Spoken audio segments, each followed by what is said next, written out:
இல்லை, இன்னைக்கு விநாயகர் சதுர்த்திக்காக இவர் வந்து எங்கள் வீட்டில் பல ஆண்டு காலமாக பூஜை செய்கிற குருக்கள், அவர் அழைப்பின் பேரில் இன்னைக்கு நான் வந்து விநாயகர் சதுர்த்தி விழாவில் கலந்துக்கிறதுக்கு வந்திருக்கேன்.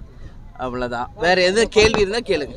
தமிழகம் வந்து தொடர்ந்து முதலிடத்துல இருக்குன்னு சொல்லிட்டு உதயநிதி சொல்லியிருக்காரு எல்லா துறைகள். அதை பற்றி எப்படி மேடம் பார்க்குறீங்க? இது மக்கள் தான் பதில் சொல்லும். உண்மையிலேயே முதலிடத்துல இருக்கா இல்லை எல்லா துறையும் இன்னைக்கு கேள்விக்குறியா இருக்கா அப்படிங்கிறதுக்கு மக்கள் தான் பதில் சொல்லும். ஏன்னா இன்னைக்கு எல்லா துறையிலும் எல்லா இடத்துலையும் ஆர்ப்பாட்டம் போராட்டங்கள் நடந்துக்கிட்டு தான் இருக்கு. அதனால ஆட்சியாளர்கள் அப்படி தான் சொல்லுவாங்க. ஆனால் உண்மையிலே நல்ல ஆட்சி நடக்குதா என்பதை மக்கள் முடிவு செய்யணும். கோட் படத்தை வந்து கேப்டன் படமா அந்த சாயல் இருக்குன்ற மாதிரி சொல்றாங்க மேடம். ராஜதுரை அது நான் படம் பார்க்கல இன்னும். அதனால வந்து பார்த்த பிறகு என் கருத்தை சொல்கிறேன். சரிங்களா? நான் இன்னும் படம் பார்க்கல. இலங்கையில் வந்து அந்த தமிழக மீனவர்களை தொடர்ந்து ஆமாம், கண்டிக்கக்கூடிய ஒரு விஷயம். எப்போ கச்சத்தீவை மீட்டெடுக்கிறோமோ அன்றைக்கி தான் நம்மளுடைய மீனவர்களுக்கு விடிவு காலம்.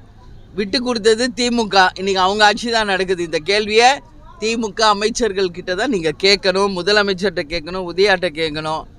ஏன்னா தொடர்ந்து மீனவர்கள் படுகொலை செய்யப்படுவதும் கண்டிக்கக்கூடிய ஒரு விஷயம். அதனால கச்சத்தீவை மீட்டெடுக்கணுன்றது தான் எங்களோட கோரிக்கை.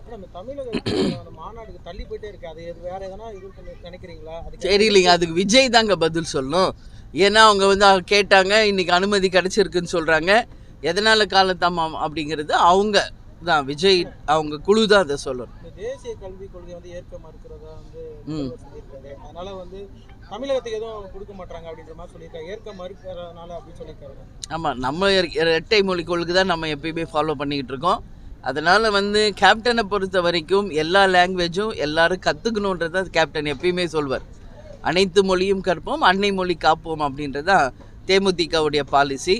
அதனால் ஏன் இவங்க மறுக்கிறாங்க, ஏன் ஏற்றுக்கலை, இது மத்திய அரசு எதனால் நிதி ஒதுக்கலை அப்படிங்கிறதையெல்லாம் மத்திய மாநில அரசுகள் பதில் கொடுக்க வேண்டிய ஒரு விஷயம். நம்மளை பொறுத்த வரைக்கும் எல்லாரும் கல்வி கற்க வேண்டும், அனைத்து மொழியையும் கற்கணும். அதுதான் கேப்டன் சொன்னது, அதுதான் எங்களுடைய பாலிசி.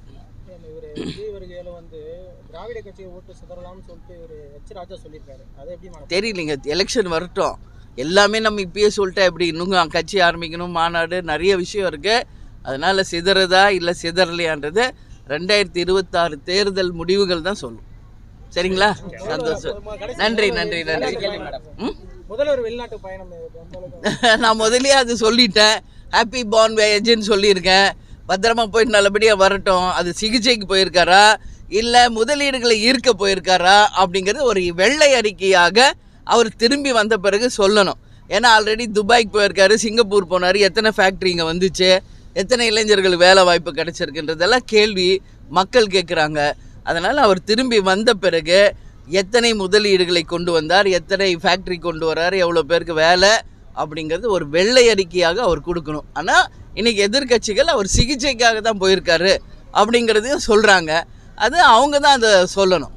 சரி, தெரியல, திமுக கிட்ட கேட்கணும். அதான் திமுகவில் தான் நம்ம கேட்கணும். நம்மளா எதுவும் பேச முடியாதுல்ல. சரிங்களா? நன்றி நன்றி.